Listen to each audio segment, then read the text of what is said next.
அனைவருக்கும் வணக்கம். சுயஜாதகங்களின் அடிப்படையில நினைத்ததை அடையும் ஜாதகம் எப்படி இருக்குன்றதுதான் பார்க்க போறோம். பெரும்பாலும் நம்ம பதிவேற்றம் செய்யக்கூடிய வீடியோ பெரும்பாலுமே கேட்கக்கூடிய கேள்விகளை மையமாக வைத்துதான் வீடியோ பதிவேற்றம் செய்யறோம். அந்த வகையில இந்த வீடியோ அதிகமாக கேட்கப்பட்ட கேள்விகள், நான் நினைக்கிற விஷயம் நடக்குமா அல்லது என் வாழ்க்கையில நான் எண்ணிய எண்ணங்களுக்கு ஒரு உயிர் கிடைக்குமா, அது தொழிலா இருக்கட்டும் இல்ல வேலையா இருக்கட்டும் இல்ல வாழ்க்கை பயணமா இருக்கட்டும், நினைச்சதெல்லாம் கிடைக்குமா, ஒரு மகிழ்ச்சியை அனுபவிக்கக்கூடிய ஜாதகமாக நான் இருப்பேனான்ற கேள்வி நிறைய அப்பாயின்மெண்ட்ல கேட்கப்படுது. அதற்கான அமைவல் தான் நம்ம சொல்லக்கூடிய இந்த கிரக காம்பினேஷன் உங்க ஜாதகத்துல இருந்ததுன்னா கண்டிப்பா நீங்க நினைத்ததை அடையக்கூடிய ஜாதகம் தான், நினைத்ததை பெறக்கூடிய ஜாதகம் தான். எது யோசிச்சீங்கனாலும் அதை அடைவீங்க. முதல்ல ஒரு ஜாதகனுடைய நினைக்கிறத அடையிற பாவம் எது அப்படின்னா 11ஆம் இடம். இது மேஷம் முதல் மீனம் வரை எல்லா ஜாதகங்களுக்கும் போடணும். மேஷ லக்னத்துல பிறந்தாலும் சரி, அவர் கடகம் சிம்மம் இல்ல மீனம் கும்பம் மகரம் எதில் பிறந்தாலும், சனியோ புதனோ ஆதிபத்திய கிரகம் எதுவானாலும் 11ஆம் இடம் தான் நினைச்சதை அடைவான்றத சொல்லக்கூடிய இடம். இதன் அதிபதி தான் நினைத்ததை அடையக்கூடிய பலம் இருக்கான்னு சொல்லக்கூடிய கிரகம் அதிபதி தான் 11ஆம் இடம். 11ஆம் அதிபதி தான் ஒரு ஜாதகரை நினைத்ததை அடைவாரான்றதை உறுதிப்படுத்துது. இதுல சில காம்பினேஷன், இந்த 11ஆம் இடத்தோடோ அல்லது 11ஆம் அதிபதியோடோ ஸ்தான பலத்தோட ஒரு 2 கிரகங்கள் தொடர்பு கொண்டுச்சுன்னா உங்க வாழ்க்கையில எது நினைச்சாலும் அது நடக்கும். இது குறிப்பா தசாபுத்தி வந்துருச்சுன்னா இன்னும் கூடுதல் யோகம். தசாபுத்திகள் வந்து விட்டால் கூடுதல் யோகம். அந்த வகையில மேஷம் முதல் மீனம் வரை நினைத்ததை அடையும் ஜாதக அமைவு எப்படி இருக்குன்றத பார்க்கலாம். ஒரு ஜாதகர் மேஷ லக்னத்துல ஜனனிச்சிருக்கிறீங்க, ஒரு ஜாதகர் மேஷ லக்னத்தில் ஜனனித்த ஜாதகம் நினைத்ததை எப்பொழுது அடைவார்? இந்த மேஷ லக்னத்துல பிறந்தவர் நினைத்ததை அடைவாரான்றத சொல்ற பாவம் 11ஆம் மனையான கும்பமனையும் அதிபதி சனி பகவானும். சனி பகவான் தான் ஒரு ஜாதகர், அதாவது மேஷத்தில் பிறந்த ஜாதகர் நினைத்ததை அடைவாரான்றத சொல்லுது கிரகம்.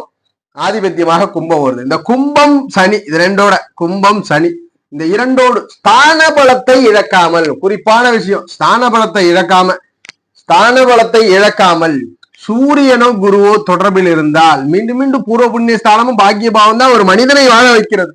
சூரிய குரு தொடர்பில் இருந்தால் ஜாதகர் நினைத்ததை அடைவார். மேஷ லக்னத்தில் பிறந்த ஜாதகர் கண்டிப்பாக நினைத்ததை அடைவார். ஆனா ஸ்தான பலம் தான் எப்படி இருக்கணும்?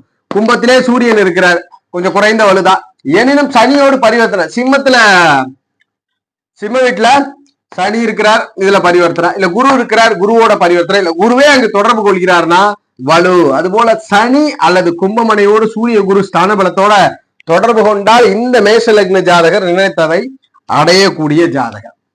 அதுபோல ரிஷப லக்னத்துல ஜனனிச்சிருக்கிறீங்க, ரிஷபத்தில் ஜனனித்த ஜாதகரை எப்பொழுது நினைத்ததை அடையக்கூடிய ஜாதகரா மாற்றும்.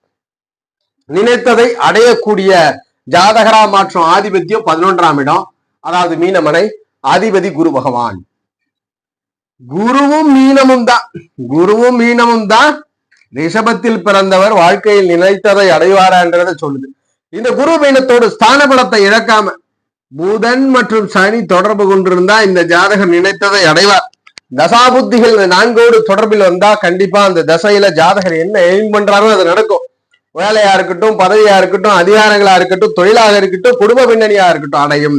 அப்ப நினைத்ததை அடையக்கூடிய ஜாதகம். காதல் உணர்வுகள் கூட இதுல வந்து ஆசைப்பட்டதை அடைந்து செல்லக்கூடிய ஒரு பாக்கியத்தை கொடுக்கும். அப்ப குரு மீனம் இந்த காம்பினேஷன்ல புத சனி ஸ்தான பலத்தோடு தொடர்பு கொள்வது. ஸ்தான பலம் எப்ப பெறுன்றதை நம்ம சேனல்ல வீடியோ பதிவேற்றம் செஞ்சிருக்கிறோம், அதை நீங்க பார்க்கும் பொழுது. மிதுன லக்னத்தில் பிறந்தவர் எப்பொழுது நினைத்ததை அடையும் ஜாதகராக மாறுகிறார்? முதல்ல மிதுனத்திற்கு நினைத்ததை அடையும் ஜாதகராக மாற்றும் பாவம் 11ஆம் மனையான மேஷமும் அதிபதியான செவ்வாயும் அமைகிறார்கள். அப்போ ஒரு மிதுன லக்னக்காரர் எதையும் நினைச்சதை அடையணும்னா மேஷமும் செவ்வாயும் அழுத்திருக்கணும்.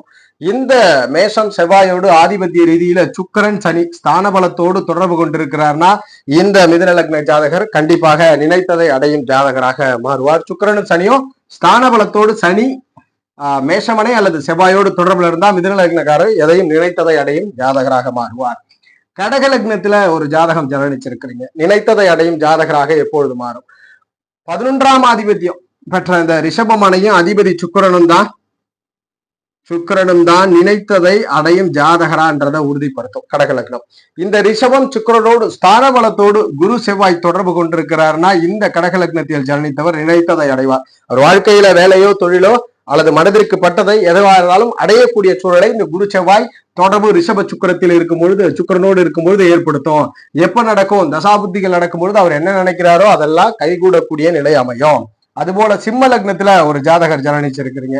எப்பொழுது நினைத்ததை அடையும் ஜாதகராக மாற்றும். நினைத்ததை அடையும் ஜாதகராக மாற்றும் பாவம் 11ஆம் மனையான மிதுனம். மிதுனமும் அதனுடைய அதிபதி புதனும் தான் ஆகிறார்கள். புதனும் மிதுனமும் வலுத்து இருந்தாலே சிம்மத்தில் பிறந்தவர் நினைத்ததை அடைவார். இதை நினைத்ததை அடையணும்னா வலுத்திருந்தா, தனித்து வலுத்திருந்தா சில கெடுபலன்களும் உண்டு. ஆனால் இந்த காம்பினேஷன்ல ஆதிபத்திய ரீதியில குரு அல்லது செவ்வாய் தொடர்பில் இருந்தா உறுதியாக சிம்மத்தில் பிறந்தவர் எதை நினைத்தாலும் அதை அடைவார். தசாபுத்திகள் குரு செவ்வாய் மிதுன புதனோடு தொடர்புகள் இருந்ததுன்னா கண்டிப்பாக சிம்மத்தில் பிறந்தவர் நினைத்ததை அடைவார். இதற்கு ஒரே விதி, குரு செவ்வாய் ஏதேனும் ஒரு கிரகம் தானபலத்தோடு புதனையோ அல்லது மிதுன மனையையோ தொடர்பு கொண்டு இருக்க வேண்டும். கன்னி லக்னத்துல ஒரு ஜாதகர் பிறந்திருக்கிறார். கன்னியில் பிறந்தவர் எப்பொழுது நினைத்ததை அடையும் ஜாதகராக மாறுகிறார். நினைத்ததை அடையும் ஜாதகராக மாற்றும் பாவம் இந்த 11ஆம் பாவம், அதாவது கடகமனை. அதுபோல அதனுடைய அதிபதியான சந்திரன். அப்ப சந்திரனும் கடகம் தான் கன்னியில் பிறந்தவர் நினைத்ததை அடைவாரான்றதை உறுதிப்படுத்துறது. இந்த கடகம் சந்திரனோடு ஸ்தான பலத்தோடு சனி பகவான் அல்லது சுக்கிரன் தொடர்பில் இருந்தால் இந்த கன்னி லக்ன ஜாதகர் நினைத்ததை அடைவார். சனி சுக்கிரன் ஸ்தான பலத்தோடு சந்திரன் கடகத்தை தொடர்பு கொண்டிருக்குமாயின் கன்னியில் பிறந்தவர் கண்டிப்பாக நினைத்ததை அடையும் ஜாதகராக மாறுகிறார் அப்படின்றத உறுதிப்படுத்துறோம். அதுபோல ஒரு ஜாதகர் துலாம் லக்னத்துல ஜனனிச்சிருக்கிறீங்க. துலாத்தில் பிறந்த ஜாதகர் எப்பொழுது நினைத்ததை அடையும் ஜாதகராக மாறுகிறார்.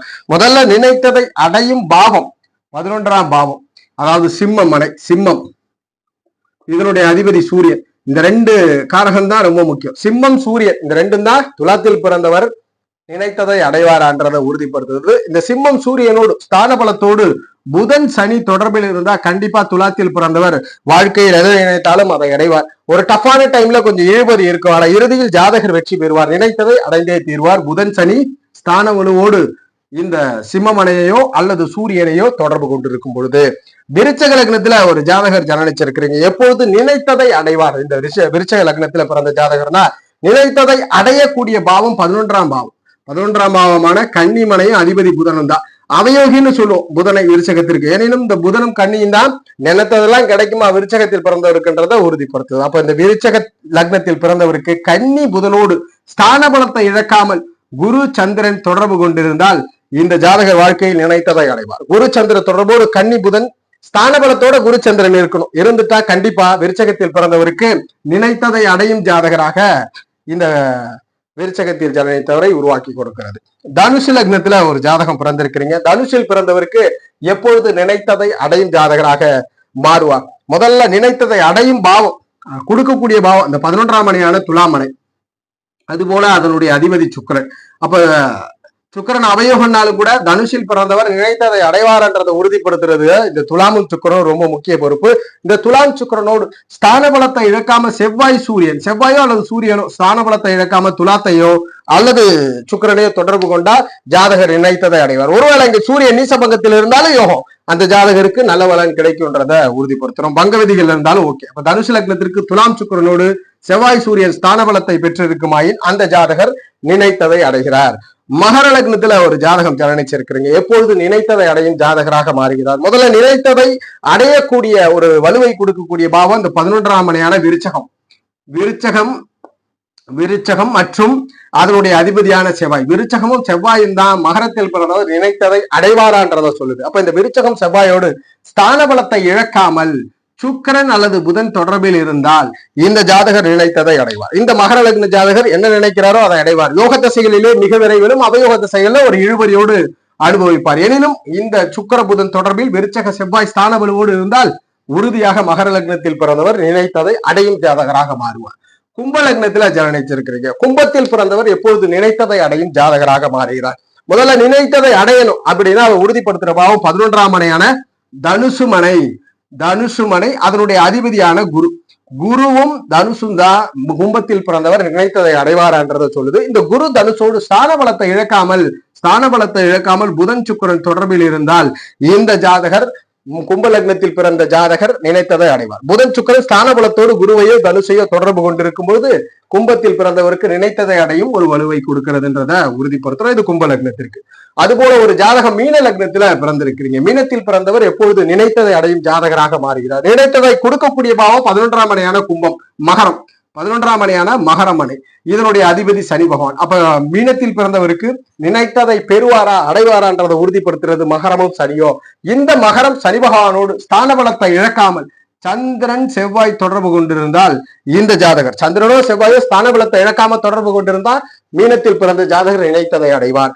யோக தசை சந்திரன் செவ்வாயோடு தொடர்பு அல்லது மகர சனியோடு தொடர்பு கொண்ட திசையில நினைத்ததை அடைந்து விடுவார். எது நினைக்கிறாரோ அதெல்லாம் ஜாதகருக்கு நடக்கும். வாழ்க்கையில தடைப்பட்டாலும் இறுதியில வெற்றி பெறுவார். அப்ப மகரம் சனியோடு சந்திரன் செவ்வாய் ஸ்தான பலத்தோடு அமர்ந்துருச்சுன்னா கண்டிப்பாக மீனத்தில் பிறந்தவர் நினைத்ததை வாழ்க்கையில் அடைவார் என்றதை உறுதிப்படுத்துறோம். இந்த பதிவுல மேஷம் முதல் மீனம் வரை 12 லக்னத்திற்கும் நினைத்ததை கொடுக்கக்கூடிய பாவம் யார், பாவாதிபதி யார், அதுபோல எந்த கிரக தொடர்பில் இருந்தால் நினைத்ததை அடைவார் என்றதை பார்த்தோம். நான் சொன்ன இந்த 2 கிரகங்களில் ஒரு கிரகம் ஸ்தான பலத்தோடு ஆதிபத்திய 11ஆம் வீட்டையோ அல்லது அதிபதியோ தொடர்பு கொண்டிருந்தா உறுதியா அந்த ஜாதகர் நினைத்ததை பெறுவார்.